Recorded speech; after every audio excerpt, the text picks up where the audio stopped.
Bersama Nafsi Gira, bicara cinta. Selamat malam Esa. Halo Mas Yus. Antonia Felicia Esa Rindi. Begitu ya? Betul. Wah, tumben nih bisa ingat. Nama lengkap di depan kamera lagi ya. Oh, mana mic-mu? Ini loh Mas. Yang untuk nyanyi maksudnya. Mana keyboardmu? Aku gak mungkin nyanyi kalau gak mau iringi Mas. Oke. Malam ini kita nggak akan nyanyi-nyanyi, nggak akan ngibot-ngibot. Oke, ngapain lo Mas? Main kartu? Ngobrol aja. Oh, okay. Kita mau ngobrol sesuatu yang di luar kebiasaan. Oke, apa tuh? Berbuat sesuatu yang di luar kebiasaan dan mau ngobrol sesuatu yang di luar kebiasaan tentang cinta. Mau nggak diajak ngomong tentang cinta? Mau nggak ya? Dibayar gak? Ada banyak bayaran, tetapi sekali lagi wujudnya nggak lembar-lembar gitu. Apa wujudnya? Ya nggak Pahala. tahu, bisa pahala, nggak bisa kasih. Gak bisa. Itu nama bis toh. Aduh, kok promo ya? Gak boleh. Nanti gitu ya. Oh iya, oke lah. Tetapi Kita itu gak di-endorse loh ini. Tolong ya. Iya, bukan soal endorse atau mengendorse. Itu menarik bisnya itu, pakai dasi. Kayak punyamu itu. Ini kalung Mas. Kalung. Kalung bukan dasi. Bukan. Oke, sama juga dengan yang satu ini. Apa tuh? Satu pertanyaan yang mungkin apa namanya orang pengen dengar ya. Orang atau Mas Yus? Orang lah. Oke. Karena aku orang, bukan monyet. Ini tentang cinta itu bisa ditunda dulu. Oke. Kita ngobrol yang biasa-biasa dulu. Oke. Kayak, kenapa kamu tertarik untuk terlibat di Nafsi Gira? Oke. Jadi gini, waktu saya boleh berahmat lagi nih. Wah, rahmat apa itu? Kartola bukan? Rahmat kartu. Rahmat sakit Mas. Jadi medio 2020 itu. Kok 2020? 2019 sorry. 19. 2019 pertengahan itu kebetulan Tahun lalu ya. Tuhan percaya bahwa saya bisa menanggung sebuah penyakit. Bukan sebuah deh Mas, ada beberapa. Saya ada benjolan di payudara, ada di leher, di tiroid, di kelenjar tiroid, dan ada di rahim. 3 buah. 3. Awal mula saya itu datang ke Jogja karena saya harus berobat.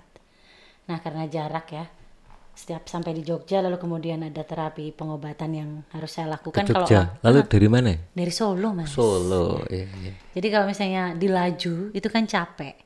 Nah kebetulan kan saya punya sahabat di Jogja, namanya Julius Manong. Nah, jadi nebeng lah saya tuh kadang-kadang di sana. Nebeng di rumahnya Mas Yus beserta Mbak Elis. Nah, anehnya itu adalah ketika saya sedang sakit yang katanya dokter itu cukup parah kalau saya misalnya nggak mau operasi. Di rumah Mas Yus itu saya menemukan banyak sekali karya yang terkait dengan bagaimana mendoakan jiwa yang pulang lewat lagu. Nah karena kebetulan saya senang nyanyi, saya ambillah teks itu gitu loh. Nah saya nyanyiin, ini lagu kok bagus gitu loh. Lagu ini sebetulnya bagus, tapi kenapa sih kok saya yang juga cukup aktif di paduan suara dulu, kok nggak pernah dengar lagu ini dinyanyikan gitu kan? Jadi di mana sebenarnya lagu ini beredar, kayak gitu. Lalu kemudian seolah-olah itu seperti saya sedang disiapkan Tuhan di sana di rumah Mas Yus itu, atau saya dan teman-teman Solo itu suka sebut itu sebagai rumah sanggrahan. Bahwa saya di sana itu disiapkan Tuhan untuk mati. Kok pas banget ya gitu loh. Pas bagi saya pas bahwa waktunya Tuhan itu memang waktu yang luar biasa. Tidak pernah terlambat dan tidak terburu-buru. Rodok biblis. Ada tadi tidak suci itu? Gak tahu aku Mas. Okay. Tapi saya pernah dengar itu dari orang-orang yang suci itu. Nah lalu kemudian itu saya maknai bahwa oh ya memang waktunya saya sakit diletakkan di tempat yang menurut saya tepat. Di sana ada sebuah karya yang tidak membutuhkan saya ibarat kalau wong Jawa ngomong tuh pecicilan. Apa gue? Lu lompatan ke sana ke sini gitu kan. Jadi saya masih bisa mengolah karya itu walaupun saya hanya di rumah dengan keterbatasan saya. Nah akhirnya saya memang kemudian bilang sama Mas Yus, Mas, sama Mas Yus loh ya saya bilangnya, bukan sama jenengan. Pas saya bilang, kok eman-eman ya Mas gitu loh. Karya yang begitu menguatkan saya, yang begitu meneguhkan saya ini hanya berhenti di situ. Nah, lalu saya tawarkan ke Mas Yus bagaimana kalau kita perluas jangkauan karya ini. Dan satu hal, membujuk Mas Yus itu susah. Males Membujuk ngetik Mas Yus itu susah. not Jadi angka. pada akhirnya ya memang setelah bujukan yang kesekian, baru Mas Yus mau dengan syarat dan ketentuan berlaku. Jadi Mas Yus hanya akan nulis itu dalam format not balok. Terus ditranslate-nya di kertas ya, ditulis tangan. Yeah. Baru habis itu ketikan itu dipasrahkan ke saya. Nah, dari situ kemudian saya merasa berguna, Mas. Orang yang tadinya udah nggak ngerti lagi nih mau ngapain, orang yang tadinya udah banyak gelo katakanlah di kehidupan saya yang lalu-lalu, kemudian seperti ditempatkan Tuhan di tempat yang sungguh pas. Apa yang talenta yang saya miliki, talenta menyanyi, walaupun mungkin udah terbatas karena terapi medis juga. Lalu kemudian talenta, kalau Mas Yus itu suka ngomong sama saya tuh ngobor-obori. Lalu talenta untuk meng-create sesuatu itu kok ya ndelala dibutuhkan di tempat itu. Nah sehingga bahwa ketertarikan dan keterikatan saya dengan nafsi gira, kalau saya boleh katakan ya itu Tuhan sendiri yang buat. Selain menemukan nafsi gira, di rumah itu saya juga menemukan cinta. Cinta ya. Wah, ini lalu kita sampai pada topiknya ya. Tak terasa. Jadi saya yang seorang diri gitu kan, harus datang ke Jogja untuk berobat gitu, dan kemudian diterima oleh keluarga kecil Mas Yus yang isinya itu Julius Pandan Pratomo, Elizabeth Retno Kavuri, Elizabeth Retno Kavuri, hai Mbak, terus Yosef Pignatelli, Mima Filadire, Matteo Stavamiladori. Bagaimana kemudian 4 manusia ini menjadi keluarga bagi saya. Sampai tante saya, kalau Mas Yus ingat sih ya, itu pernah chat ya, terima kasih bahwa akhirnya Esa menemukan bagaimana sih cinta di dalam keluarga. Di rumah yang sederhana itu bagi saya, karena saya di rumah Solo punya kamar sendiri. Kalau di rumah Mas Yus saya harus berbagi kamar. Di situ justru saya diajari bagaimana cinta itu tumbuh di tempat yang biasa aja, yang nggak dilihat banyak orang, yang nggak perlu di show upin gitu Mas Yus. Di tempat yang biasa, di tempat yang sederhana. Oke. Yang nggak ada tukang bakso lewat dulu Mas. Gak ada tukang bakso lewat, gak ada tukang Es krim juga nggak ada itu Mas. ada. Adanya suara pitik. Oke. Iya. Konkretnya gimana itu? Gimana apanya? Menemukan cintanya. Oke. Sebelum menemukan cinta mungkin saya cerita dulu sedikit ya Mas. Oke. Esa itu tumbuh banyak dalam katakanlah kesendirian, di tengah keramaian tetapi sendiri. Unik ini kata-katanya. Ya? Iya. Jadi setiap orang itu setiap kali berjumpa dengan saya yang paling ingat betul itu adalah suster di sekolah tempat saya sinau dulu di SMA Regina Pacis. Oh, pernah sekolah? Ya pernah lah Mas. Kalau nggak mana mungkin aku pintar gini toh. Ya. Jadi apa namanya? Dia bilang gini, beliau bilang begini. Esa, saya suka sekali melihat kamu tertawa. Karena tawamu itu renyah. Ya, kerupuk. Nah itu, saya sebenarnya waktu itu mau nanya, tapi zaman itu belum in kerupuk Mas. Oke. Sebetulnya lalu kemudian saya bertanya kepada diri saya sendiri, apakah betul seperti itu? Karena setiap nanti kemudian saya sampai di rumah atau tidak ada siapapun yang saya jumpai, saya lebih melihat bahwa Esa itu adalah orang yang kesepian. Ya. Orang yang kesepian. Bisa dikatakan bahwa saya tumbuh dan besar di keluarga yang broken home. Tapi puji Tuhan bahwa dari keluarga yang broken home ini mereka tetap mengenal Tuhan, sehingga mereka membekali saya dengan ilmu agama yang cukup dari kecil. Jadi meskipun saya pernah kehilangan jalan di tengah-tengah proses perjalanan saya masih punya mapnya Saya masih ingat jalan pulang dan akhirnya saya bisa dituntun lagi pulang. Syukur Syukur pada Allah. kepada Allah. Jadi dari setiap proses itu ya Mas, yang kemudian menghantar saya menjadi pribadi yang seperti ini. Bagaimana saya dicintai, bagaimana saya ditolak, bagaimana saya dibohongin, bagaimana saya ditipu, bagaimana saya menipu, bagaimana saya dilukai, bagaimana saya melukai. Sorry Mas, mungkin bahasanya kasar, tapi kalau ada orang yang sama sekali tidak pernah melukai orang lain, Ya, tentu. tidak pernah membuat sebuah kesalahan. Setiap orang pasti pernah membuat kesalahan dan saya tidak hanya membuat sebuah kesalahan, tapi banyak sekali kesalahan. Nah, karena pengampunan Tuhan, karena penerimaan keluarga yang luar biasa dalam hidup saya, lalu pada akhirnya saya merasa bahwa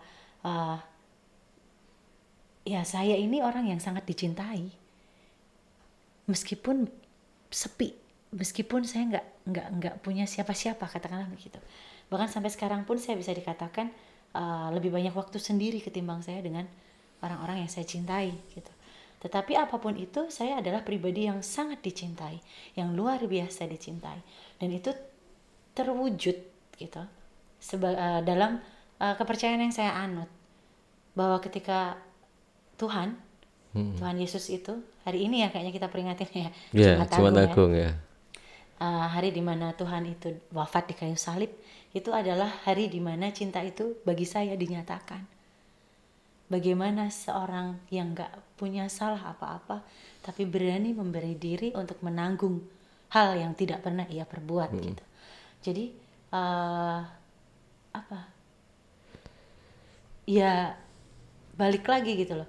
Meskipun saya ini dianggap hina, meskipun saya ini banyak kekurangan, meskipun saya ini mantan preman dengan jejak digital tato, Mas, nggak bisa dibohongin gitu. Nanti kalau saya udah digaji nafsi gira mau saya hapus.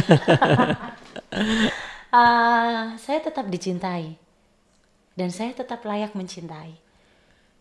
Jadi saya mengubah hal-hal yang kemudian pahit di dalam hidup saya yang lalu, yang menyebabkan saya pernah kehilangan arah, itu menjadi kalau istilahnya teman saya Mas Jus itu mencukupkan. Kalau saya nggak ngerti itu apakah saya mencukupkan, tetapi hal yang kurang dalam hidup saya itu saya isi dengan melakukan hal yang sebaliknya gitu. Jadi kalau saya dilukai, sebisa mungkin saya berusaha untuk tidak melukai. Karena di masa lampau saya banyak melukai, maka di masa kini tentu saya pengen apapun yang keluar dari diri saya itu kalau bisa ya berkat Tuhan, bukan Esa, tetapi bahwa saya adalah perpanjangan tangan Tuhan di sini. Dan itu saya maknai betul ketika saya diberi kesempatan hidup yang kedua dengan sakit ya tentu, dengan sakit lalu kemudian saya masih beraktivitas dengan begini ini, itu betapa cinta Tuhan luar biasa atas hidupku. Orang nggak mengira kamu sakit tuh. Dan orang bingung gitu loh, kok bisa kamu orang yang sakit seperti itu? Tapi saya mengatakan bahwa ya itulah Tuhan gitu loh. Tuhan itu asik. Dia membuat segala sesuatu yang dia mau, tentu dengan ukuran yang udah dia tetapkan sendiri. Esa dianggap mampu menghadapi ini, maka dilimpahkan itu semua kepadaku, bukan ke Mas Yus. Karena kalau Mas Yus yang mengalami mungkin gak kuat, mungkin. Nah, pada akhirnya itu kemudian mendorong saya Mas, mendorong saya untuk meneruskan itu. Meneruskan apa yang udah diwariskan Tuhan di hari ini. Kalau orang luar sana ngomong bahwa aku mencintaimu setengah mati. Bener nggak? Dulu waktu nembak Mbak Elis gitu nggak? Enggak. Oh enggak ya? Kasihan Mbak Elis. Saya ingat sih Mas, saya pernah digituin sama laki-laki gitu. Aku mencintaimu setengah mati gitu ya. Setengah terus mati. Gitu. Nah hari ini saya bukan mau mengajak, tapi saya mau membagikan bahwa dalam hidup saya konteks itu saya ubah, bahwa saya dicintai sampai mati. Tuhan mencintai saya sampai wafat di kayu salib, darahnya yang suci itu tercurah, tertumpah di atas kayu salib, lambungnya juga ditikam dan kemudian keluar darah dan air? Itu tidak. Dan kemudian terjadilah ini. Kalau keluar darah ya pasti. Gimana sih? Sini coba tak iris tanganmu, keluar darahnya nggak? Ya keluar. Seperti kata-kata yang keluar itu biasanya saya dengarkan dari suster, dari imam, dari pudar gitu. Ini hari ini saya dengar dari awam gitu kan, yang tatoan lagi. Ya, kayaknya ini perlu dilanjutkan. Eh, kemudian di situ rasanya ada cinta, apa yang negatif, apa yang sakit justru diolah menjadi sesuatu yang menghidupkan, menyembuhkan, yang positif ya, kayak obat itu kan. Obat nggak ada yang manis ya? Ada sih. Apa? Yang tit itu loh. Oh, oke. Obat anak-anak tapi bukan. Bukan itu obat tenggorokan. Oh, oke. Menemukan cinta. Hmm. Saya banyak gagal mas sebelumnya. Saya pernah mencintai setengah mati, saya pernah nyaris mati karena mencintai, saya juga pernah mencintai mati-matian. Tapi semua cinta itu tidak menghantar saya pada yang namanya damai sejahtera. Cinta-cinta yang pernah saya alami ini cenderung membawa saya senantiasa risau dalam setiap saatnya. Mungkin sekarang saya bisa memaknainya, oh waktu itu saya belum dewasa gitu, sehingga memang sedangkal itu melihat cinta. Lalu dalam situasi sekarang dengan segala macam hal yang pernah saya alami, jatuh bangun jatuh bangun jatuh ya, saya lebih memaknai itu menjadi lebih ke atas ya mas. Bagaimana kalau saya itu mencintai Tuhan dan kemudian Tuhan mencintai saya, lalu terjalin relasi yang harmoni antara saya dengan Tuhan, maka apapun yang itu baik bagi saya di bumi, di dunia, Tuhan pasti akan berikan. Gitu. Nah, bagaimana saya bisa melihat itu? Bagaimana saya bisa memandang Tuhan? Bagaimana saya bisa bercinta dengan Tuhan? Tuhan aja nggak bisa dipegang gitu kan. Lalu saya memaknainya dalam setiap tatap mata manusia yang saya jumpai. Tatap mata. Menarik. Gimana itu? Nah, dulu ada quotes gini mas. Quotes itu istilah ya? Saya pernah dengar istilah itu. Bahwa Tuhan tidak hanya menciptakan surga di atas sana, tapi juga ada di telapak kaki ibu, bukan? Mas, telapak kakiku ya ibu ya mas, ada surga. Coba lihat mas, aku juga ibu soalnya. Tuhan tidak hanya menciptakan surga di atas sana, tapi juga di tatap matamu dan di setiap ketidakwarasanku atas kamu.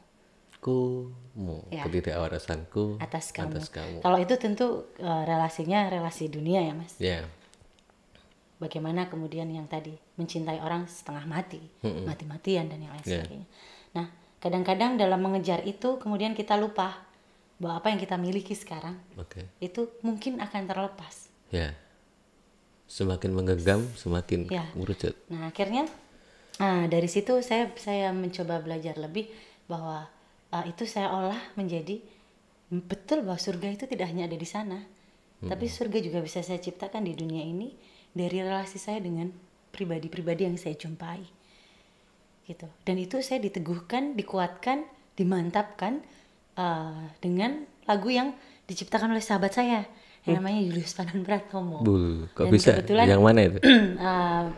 Beliau itu mempercayakan lagu itu dinyanyikan sama saya. Boleh tanya nyanyiin? Enggak boleh. Boleh. Enggak usah deh mas, enggak dibayar. Saya kan penyanyi limited edition. Suaranya udah terlanjur serak. Soal bayar membayar itu kayaknya bukan sesuatu yang biasa kita percakapkan ya. Betul mas. Saya juga bercanda. Siapa tahu nanti dibayar betulan. Lagunya gini sih mas. Memandang Allah dari wajah ke wajah, berbinar, berjumpa yang dicari. Nah dari situ jelas ya mas, bagaimana memandang Allah itu hanya bisa dilakukan kalau saya memandang sesama. Kayak kita lagi ngobrol gini, saya merasa saya sedang ngobrol sama Tuhan. Bagi saya, sehingga ya dikit-dikit harus sopan. Terus jadi reminder, oh iya saya nggak boleh melukai Mas Yus, karena Mas Yus adalah gambaran Tuhan yang nyata di bumi ini bagi saya. Lalu pada akhirnya itu akan menjadi seperti pagar mas. Sehingga hal yang lalu yang pernah saya buat di masa yang lalu, kesalahan-kesalahan itu tidak akan terulang, karena saya udah punya pagar itu dengan menciptakan surga di setiap tatap mata orang. Jadi saya mengumpamakan siapapun yang saya jumpai adalah Tuhan. Maka saya harus melayani, saya harus menerima, saya harus memberi diri karena saya berjumpa Tuhan. Sederhana Mas, sesederhana. Sesederhana itu sih. Oke. Ya. Walaupun kayaknya nggak sederhana. Nggak sederhana. Betul. Karena apa ya? Sesuatu yang sangat sederhana itu sebenarnya nggak sederhana itu sudah jadi semacam apa ya? Ya sederhana dikatakan, dilakoni mesti kemeruang gitu ya. Ada banyak yang mengganggu ya. Ya. Tadi toh apa ternyata ngomong di depan kamera itu susah banget ya. Soalnya nggak bawa keyboard sih. Iya itu harusnya dia. dibawa keyboard jadi kita bisa sambil nyanyi. Keyboardnya kegedean untuk sebuah ruangan yang sempit ya nih kita. Semoga suatu saat Aku tahu akan besok kita dapat. bawa pianika. Nggak bisa ngomong sambil nyebul pianika. Nyebul. Nah, tadi apa? Ketika sesuatu itu sudah ditemukan apa namanya dasarnya di atas, lalu kemudian lalu bentuknya dinyatakan di bumi ini, lalu itu bagaimana, dalam situasi apa cinta itu kamu bagikan? Oke.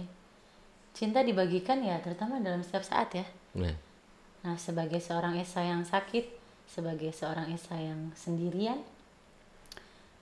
sebagai seorang Esa yang berputra satu, sebagai Esa yang mantan preman, sebagai Esa manajernya nafsu gira, ya dalam setiap saat itulah saya harus berbagi cinta. Terutama bahwa masa-masa ini itu sungguh saya maknai sebagai masa saya menyiapkan diri menjalin kembali relasi saya dengan Tuhan, supaya kelak ketika saya ketemu itu ya saya pantas gitu. Kalau di bumi ini saya tuh nggak bisa pasang alis gitu, saya nggak bisa pakai bulu mata gitu. Nah saya kemudian mengubah kebiasaan-kebiasaan merias orang di bumi ini itu dengan merias batin. Maka saya harus hadir, saya harus siap sebagaimana Tuhan ajarkan lewat perjalanan salib Mas, kisah sengsara. Bagaimana Tuhan siap tidak siap tetapi dipaksa siap. Entah dipaksa, entah Tuhan siap sungguhan, tetapi bahwa Tuhan menjalankan itu, Yesus menjalankan itu.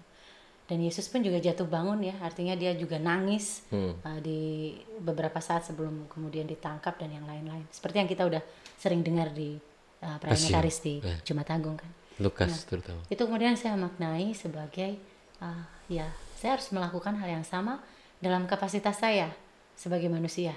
Tentu bukan untuk mati, tetapi bagaimana kerelaan Tuhan memberi diri. Kerelaan Allah merelakan putranya, kerelaan Yesus mati di kayu salib, lalu kemudian saya bisanya merelakan diri saya untuk orang lain. Misalnya nih, saya ini kan udah sakit nih, kalau istilah orang sekarang kan komorbid ya. Butuhnya tuh sebenarnya kan banyak-banyak tidur, di ruang yang nyaman ya kan, dikasih fasilitas buah kayak di rumah sakit itu kan. Tapi misalnya di tengah kecapean, di tengah segala macam aktivitas, lalu kemudian ada yang datang, tek, Mbak, Bu, saya mau cerita, atau saya butuh bantuan. Ya, sebisa mungkin saya harus siap, gitu. Walaupun kadang-kadang kesiapan saya itu juga membawa, apa ya Mas, namanya orang disambati ya, orang cerita, orang apa itu kan kadang-kadang juga ada yang masuk gitu. Tapi bahwa dari situ saya juga terus belajar gitu, bagaimana bisa memberi diri yang sungguh-sungguh pure, sehingga ketika orang itu membawa sesuatu itu tidak akan mempengaruhi saya juga. Lalu saya tetap menjadi pribadi Kristus, saya tetap menjadi pribadi yang yang siap untuk diapa-apain. Ya dihancurkan, ya dibentuk lagi, setelah jadi dihancurkan lagi, dibentuk menjadi yang lebih lagi. Nah kayak gitu loh. Nah itu hanya bisa saya lakukan kalau saya tetap berbagi cinta dengan siapapun. Karena dengan saya mencintai orang, Tuhan akan menemukan saya. Dengan saya mencintai orang, saya akan menemukan Tuhan. Sebuah proses yang ulang-alik ya. Ya. Kalau apa ya, melihat tadi yang kamu sebutkan itu loh, Yesus juga pakai nangis itu kan justru dalam kesempatan yang dia sendiri gitu. Dalam rasa perasaan yang tidak enak. Kalau tubuh ya belum ya, karena belum disalib ya, belum dicambuki seperti Taman Getsemani itu. Nah di pengalamanmu tuh gimana itu? Ya sama ya Mas, maksudnya ketika sendirian itu Kadang-kadang sepi pasti, Ya. takut iya. 2019 ke belakang itu saya nyaris kehilangan kualitas tidur karena hidup saya tuh dipenuhi banyak kekhawatiran gitu. Tapi ketika kemudian sakit yang kedua ini memang menghantarkan saya menjadi lebih dewasa dalam iman. Saya katakan bahwa proses saya jatuh bangun itu menghantarkan saya menjadi pribadi yang sekarang ini, yang bisa dibilang bahwa saya percaya penuh penyelenggaraan Tuhan. Saya cuma bilang bahwa Tuhan berikan umur yang berkualitas, biarkan saya dengan sakit tetapi tetap berkarya dan berguna bagi orang yang ada di sekitar, terutama bagi anakku. Dan dalam masa-masa sakit ini kemarin saya sempat udah sampai di titik bahwa oke lah, karena saya udah sakit, saya hanya akan menyiapkan bagaimana anak saya siap ketika sewaktu-waktu akan ditinggal ibunya dalam usia yang masih cukup muda. Tapi kemudian semakin kesini justru saya balik, Mas. Kalau yang di dunia ini Tuhan udah siapkan jalan garisnya masing-masing, garis hidupnya masing-masing, bahkan buku itu sudah ada sejak kita belum dilahirkan. Saya percaya itu. Buku yang dia tulis. Ya, buku yang ditulis Tuhan, skenario Tuhan atas hidup manusia itu udah jelas. Jadi saya nggak perlu khawatir yang berlebihan tentang hidup orang-orang di sekitar saya. Tapi bagaimana saya mempersiapkan diri itu. Justru dalam kesendirian saya menemukan itu. Justru dalam hari-hari saya yang sepi, itu saya kemudian menjadi punya relasi yang lebih intim dengan Tuhan. Tidak setiap orang yang sakit menemukan itu. Lalu kemudian ada orang yang pernah saya dengar juga cerita bahwa mental healing itu membantu obat medis. Ini kebalikannya ya. Kalau saya gini, Mas, apapun saya lakukan, mau medis, mau apapun itu, gitu loh. Setiap orang mengatakan ini dan itu, bahwa ini akan membantu begini begitu ya, saya akan mencoba melakukan. Tapi lebih-lebih yang paling utama adalah ya bagaimana saya menciptakan kembali harmoni saya dengan Tuhan. Oke. Nah, dalam harmoni cinta dengan Tuhan itu, lalu kemudian apa semacam kualitas-kualitas atau apa yang kemudian menyertai? Misalnya bagaimana soal belajar, apalagi misalnya bagaimana suasana hati atau apa begitu ya, terkait dengan kemudian apa yang kau temukan, apa yang kamu temukan dengan cinta itu tadi. Saya pernah menulis kemarin ya, Mas, di karya perdana saya. Karya perdana, salah, tulisan perdana. Kalau karya perdana tentu bersama Nafsi Gira. Tapi kemarin saya menulis naskah untuk drama musikal Terjadilah Padaku Perkataan. Yang puji Tuhan juga kita bisa sama-sama saksiin di YouTube ini. Ya cukup antusias orang melihatnya gitu. Di situ saya katakan bahwa kita sebagai manusia itu punya dosa asal. Kita membawa dosa sejak dari kita lahir, yang itu diyakini, bukan diyakini ya, tapi dipahami sebagai kejadiannya, kisahnya Adam dan Hawa. Cowok cewek lagi. Kok yondelalah cowok cewek ya? Kenapa Tuhan tidak menciptakan Adam dan Hawa itu sejenis gitu kan?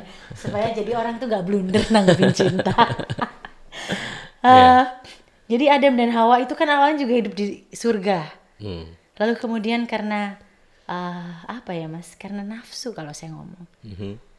Sebetulnya gitu. Tuhan udah bilang bahwa segala sesuatu yang ada di tempat ini adalah milikmu. Tetapi jangan ambil yang pengetahuanku atau jangan ambil yang itu. Tapi yang namanya nafsu manusia itu ternyata ada.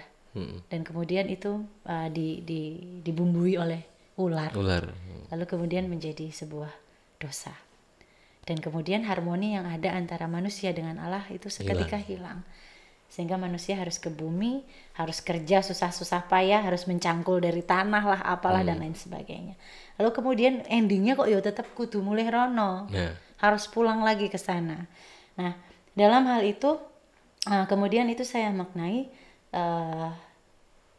ya saya hanya akan bisa melihat Tuhan, saya hanya akan bisa bertemu dengan intim dengan Dia, dengan Tuhan. Itu kalau saya merajut kembali harmoni itu. Nah, maka di drama musikal itu saya sampaikan bahwa sakit ini kemudian saya maknai sebagai salah satu upaya saya, juga kesendirian ya, Mas. Ya sakit, ya kesendirian, dan segala hal yang memang itu pahit, itu saya maknai sebagai salah satu cara saya untuk merajut kembali harmoni dengan Tuhan. Sehingga yang tadinya itu disharmoni, kalau istilahnya Mas Dodi itu, partner saya ngobrol juga tentang Tuhan, itu akan pulih. Dan kemudian, bukan kebetulan, kemudian apa yang memang itu pas dan tepat bagi hidup saya, itu akan Tuhan nyatakan hari itu juga. Saya pernah dibilangin sama seorang ibu, Mas. Saya pernah menghujat Tuhan luar biasa. Bagaimana Tuhan itu sangat tidak adil. Bagaimana Tuhan itu sangat seolah-olah benci gitu. Apa karena saya ini manusia yang sangat berdosa dengan segala masa lalu yang saya pernah alami gitu. Tapi kemudian ibu itu mengatakan kepada saya bahwa ketika kamu diizinkan untuk jatuh, terluka, dan kamu ditertawakan, kamu dicemooh, orang yang melihat itu tidak mendukung tetapi menghina, itu justru saat-saat dimana memang hal itu harus ada. Karena Tuhan butuh saksi. Tuhan butuh saksi bahwa bagi setiap orang yang percaya, itu Tuhan akan bangkitkan. Dan mereka lah yang kemudian nanti akan jadi saksi kebangkitanku. Saya tidak mengatakan bahwa saat ini adalah saat-saat kebangkitan saya, tidak. Saksi kebangkitan, menarik ya. Lalu kita kembali ke soal cinta lagi nih ya. Kalau cinta itu sebuah masakan, sebuah sesuatu yang kamu olah, kamu ramu, lalu kemudian kamu sajikan kepada orang lain, masakan cintamu, cinta versimu itu kayak apa? Cinta versiku ya itu tadi, karena saya itu lebih mau menjalin cinta itu dengan Tuhan. Saya nggak cinta di dunia ini akan terpenuhi dengan sendirinya. Kalau bahasa Alkitab katanya kerajaan Allah itu ya? Ya, okay. Saya lebih dahulu kerajaan Allah, maka yang lain-lain akan ditambahkan. Saya jarang ke gereja, Mas. Oh ya. Sejak pandemi maksudnya. Dan jarang baca kitab suci. Yang versinya yang biasa diingat orang itu yang bahasa Inggris tuh, yang seek ye first the kingdom of God. Gitu-gitu. Gak tahu ya? Gak tahu. Oke, kapan-kapan kita tahu lagunya Nafsi Gira. Bagi pengetahuan ya, nah itu. Lalu selain yang tadi banyak-banyaklah cinta maka akan dipenuhi kepadamu. Jadi kalau misalnya saya merajut kembali harmoni yang tadi saya katakan, itu di sini pun saya juga akan harmoni. Saya tidak perlu mencari cinta, saya tidak perlu mengejar cinta, saya hanya perlu ngopeni, menghidupi, merawat, memberi pupuk apa yang sekarang saya miliki. Yang saya miliki jelas dan utama adalah ya cinta dari Tuhan. Yang itu wujud, kalau orang Jawa ngomong awujud eng esa. Bahwa cinta Tuhan itu terwujud menjadi satu sosok yang namanya Esa ini dengan segala kelebihan dan kekurangannya. Nah lalu di situ hal konkret yang saya mau buat ya Mas, ini saya masih dalam tahap kesana, belum yang bisa gitu kan. Kata orang Tuhan itu suka sama orang yang memang punya hati yang lemah lembut. Gimana itu hati yang lemah lembut itu? Saya pernah dikecewakan orang dengan sangat ya Mas, sangat mengecewakan, sehingga saya hampir tidak punya kepercayaan diri untuk kembali bangkit. Tapi kemudian di situ seperti Tuhan itu memberitahu lewat banyak hal, orang yang saya jumpai, buku yang saya baca, sahabat-sahabat, bahwa ketika ada seseorang yang melukai, itu justru sebetulnya saat dimana Tuhan itu begitu luar biasa mempercayai kamu. Di sana Tuhan meletakkan satu pertanyaan, gitu. Seandainya kemudian kamu diberi kesempatan untuk melihat yang melukaimu itu jatuh dan terluka, hatimu akan bicara apa? Kalau zaman SD, A, bersyukur, ya. B, berbelas kasih. Ya.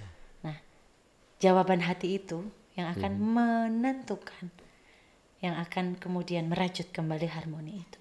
Dan Tuhan itu suka kepada hati-hati yang seperti itu. Hati yang lemah lembut, yang gak punya dendam, yang kata itu loh Mas, yang sering dibacain kalau orang menikah itu loh. Karena saya udah lama jadi lupa. Kasih pasti lemah lembut. Ya kayak gitu-gitu.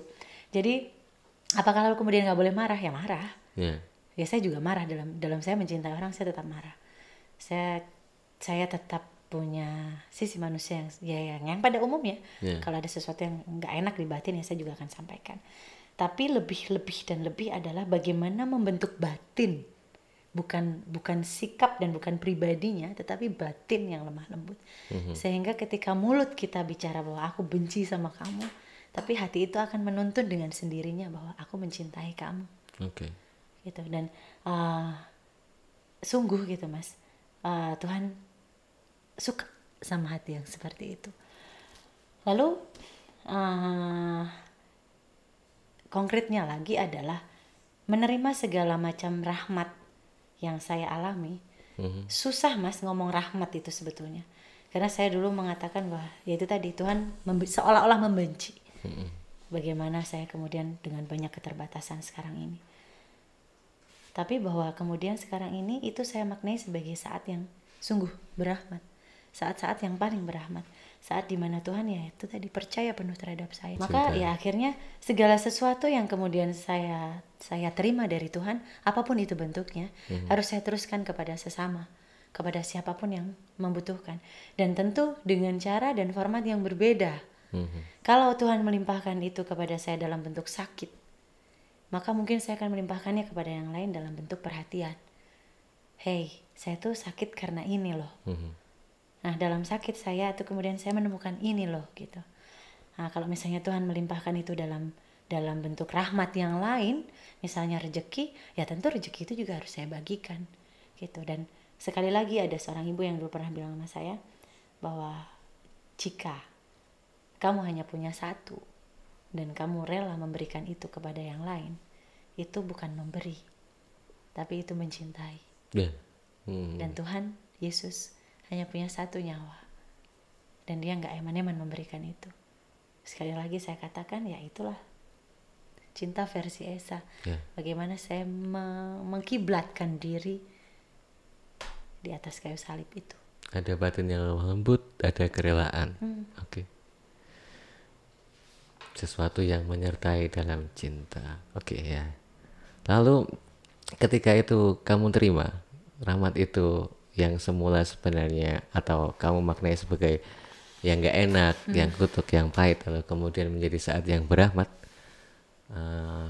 apa yang bisa kamu sampaikan, kamu ceritakan, apa yang bisa kamu pesankan kepada sahabat-sahabat sebagai sebuah pengingat bahwa ya toh tidak perlu menjadi sakit seperti kamu, lalu untuk mengalami itu, dan juga pun ketika orang dalam posisi sakit atau dilukai juga belum tentu sampai kepada apa yang kamu temukan.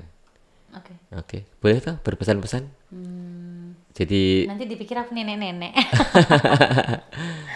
Mungkin kesan aja kali ya Mas ya. Kesan ya. Jadi nggak berlagu tapi menceritakan tentang lagu. Jadi saya nggak mau nasehatin, tapi lebih kepada kesan saya tentang apa yang terjadi sama proses perjalanan saya. Yang pertama Mas, sependek yang saya tahu, ini history ya. Jadi saya tidak melihat ini di kehidupan orang lain, tapi saya melihat itu dari kehidupan saya sendiri. Saya mengatakan ini dari sejarah, bukan dari data yang saya baca atau dari apa. Bahwa banyak kehancuran yang saya lihat di lingkungan saya, di lingkungan saya tumbuh, itu karena cinta. Karena cinta yang tidak tepat. Karena cara mencintai yang keliru. Cinta itu tidak pernah salah. Saya setuju sama lagunya. Cinta tak bisa kau salahkan. Itu aku setuju. Bahwa cinta memang gak bisa disalahkan. Lagunya lupa saya. Yura. Sama Glenn Fredly almarhum. Dia juga udah bercinta sama Tuhan nih Mas. Jadi cintanya gak bisa disalahin. Cinta itu akan datang kepada siapapun saja. Siapapun juga namanya juga cinta itu kita bawa dari lahir.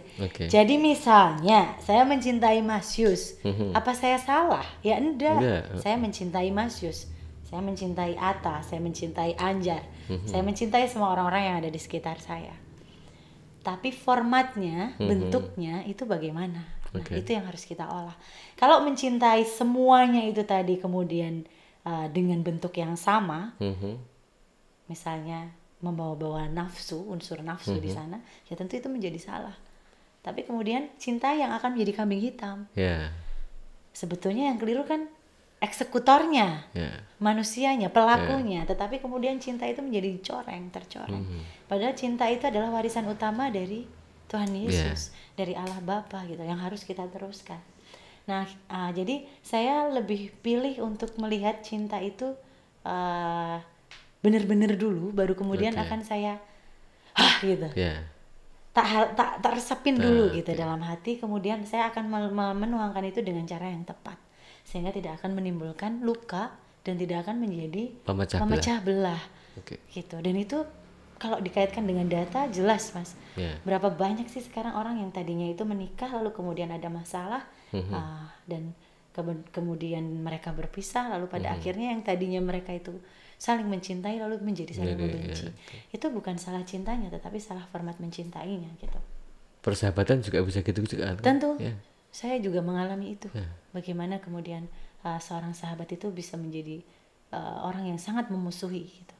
Dan itu semua semata-mata terjadi hanya karena orang itu tidak bisa mencintai dengan cara yang tepat. Memilih format yang tepat. Yang tepat. Lalu dalam hal seperti itu, ya jangankan mencintai, bahkan untuk dicintai pun pada akhirnya akan menjadi nggak layak. Ya. Gitu. Karena saya terus mencintai, tetapi karena dia tidak mengenal format cinta yang tepat, jadi seperti menyirami seperti mengisi botol yang bawahnya tuh bolong. Jadi dia akan bablas gitu. Oke, nggak bisa meresap. Ya, nggak akan meresap. Dan bagi saya Mas, sejatinya cinta itu akan menghantar saya untuk menuju ke gerbang kehidupan yang kekal, yang abadi. Saya hanya akan bisa sampai ke sana kalau sepanjang hidup ini saya berbagi cinta, memberi diri lewat cinta, memberi diri melalui cinta. Yang kemudian itu akan saya jadikan persembahan diri ketika saya berjumpa Tuhan gitu. Misalnya saya ditanya, Esa kamu udah ngapain aja di dunia gitu. Tuhan, saya sudah berbagi cinta seperti apa yang Tuhan pesankan, seperti apa yang Tuhan ajarkan. Walaupun tentu dengan banyak sekali kekurangan dan keterbatasan.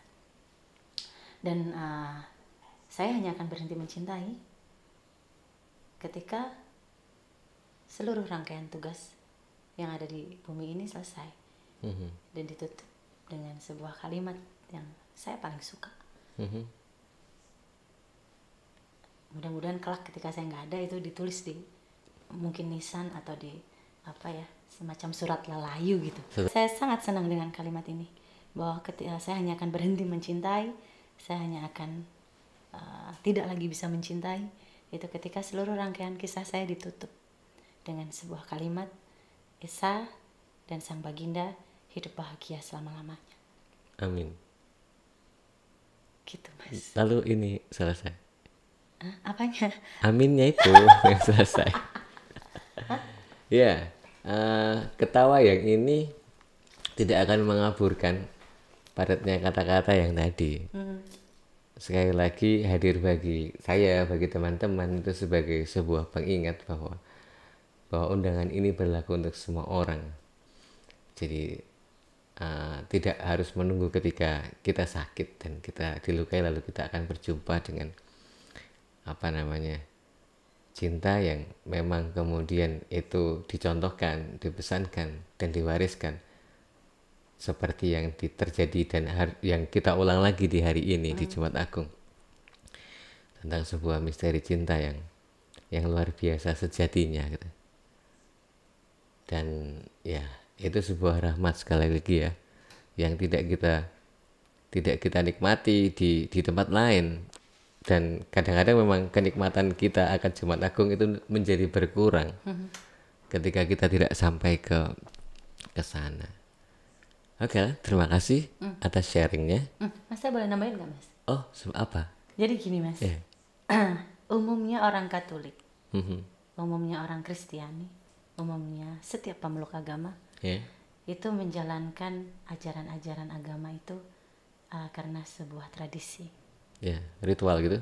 Ya. Kewajiban. Okay. Hal yang kemudian itu turun menurun. Oh, papaku, kakungku, mamaku, eyangku mengajari aku berdoa dengan tanda salib. Mereka mengajariku berdoa Salam Maria. Mereka mengajakku ke gereja ketika Natal, setiap hari Minggu biasa, setiap Paskah, dan kemudian mendorongku untuk terlibat dalam kegiatan gereja. Tapi bahwa pemaknaannya itu hanya akan bisa ditemukan oleh pribadi kita Nah, semua ini yang tadi saya katakan, termasuk bagaimana saya mencintai, itu sungguh bisa saya katakan sungguh bisa saya tangkap dengan jelas, itu ketika saya sudah bisa menikmati setiap ritual itu bukan sebagai sebuah kewajiban, tapi sebagai sebuah kebutuhan. Sehingga ketika memang saya butuh ke gereja, saya akan ke gereja. Sehingga ketika saya butuh berdoa, saya akan berdoa. Karena kalau kewajiban itu hanya akan menjadi sebuah hal yang datar. Maka saya sendiri sebagai orang Katolik 36 tahun lebih itu baru bisa memaknai pesan Maria dalam apa namanya? Terjadilah padaku Angelus itu, doa Angelus itu. Aku ini hamba Tuhan, terjadilah padaku perkataanmu, ya baru-baru aja. Gitu. Dan bagi saya itu lebih penting untuk digali. Daripada kita sekedar ngomongin baiknya bagaimana atau layaknya bagaimana atau apapun gitu loh. Dan pemaknaan-pemaknaan ini yang sungguh hanya akan menghantarkan panjenengan semua untuk ya menemukan yang itu tadi, bagaimana cara mencintai yang tepat. Karena kalau semuanya hanya ada di permukaan, cinta yang tepat juga nggak akan ditemukan. Kayaknya itu aja sih tambahannya. Jadi bagaimana kita menggali, mari kita gali pemaknaan apa yang tersaji di dalam kepercayaan kita, dalam agama kita, sehingga kita kemudian sampai kepada Allah adalah cinta. Begitulah. Dan ini sebuah berkat juga bagi nafsi kira, kiranya perjalanan ke depan hanya akan dilandaskan dengan cinta. Mas Yus, masih ada pertanyaan? Enggak ada ya? Enggak. Habis ya pertanyaannya. Habis ini harus dadakan bro. Gimana kalau kita tuh pakai nyanyi aja Mas? Karena udah nggak ada pertanyaan kan? Gimana kalau kita nyanyi? Nyanyian apa yang pas? Apa ya? Apa tah? Emang ada Tata di situ? Ada. Ini di sini ada tim produksi yang luar biasa. Nanti harusnya kita kenalin satu-satu. Apa Mas? Nyanyi apa Mas? Satu-satu, aku sayang ibu. Kayaknya ada yang Tiada Hati itu. Lagunya siapa? Nggak ada lagu Tiada Hati. Nggak ada? Nggak ada. Yang ada apa? Terima kasih kok. Terima kasih. Situ apa sih ini nih yang nyanyi? Kamu aja. Aku kalau orang udah Mas, orang di channel YouTube ini udah sering lihat Esa nyanyi. Gitu. Dan mereka sering lihat Mas Yus tuh main keyboard. Sama dirijen. Kalau itu gantian ya. Kamu yang main keyboard, aku yang nyanyi. Gak iso. Lah, Saya nggak berani aja. Saya dirijen. Saya masih bisa. Gimana? Yang mana itu lagunya? Ya terserah, yang mana aja.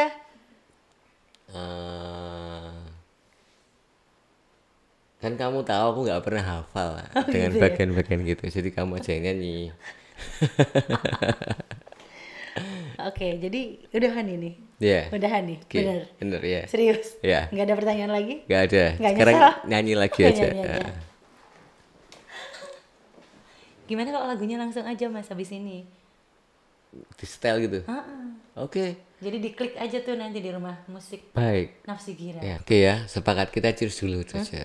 Cheersnya untuk apa nih? Kan kita nggak bikin sepakat kita nggak nyanyi sekarang. Oh gitu. Terus kapan nyanyinya? Dinanti saja di channel YouTube Rumah Musik Nafsi Gira. Stay tune di situ. Dinanti.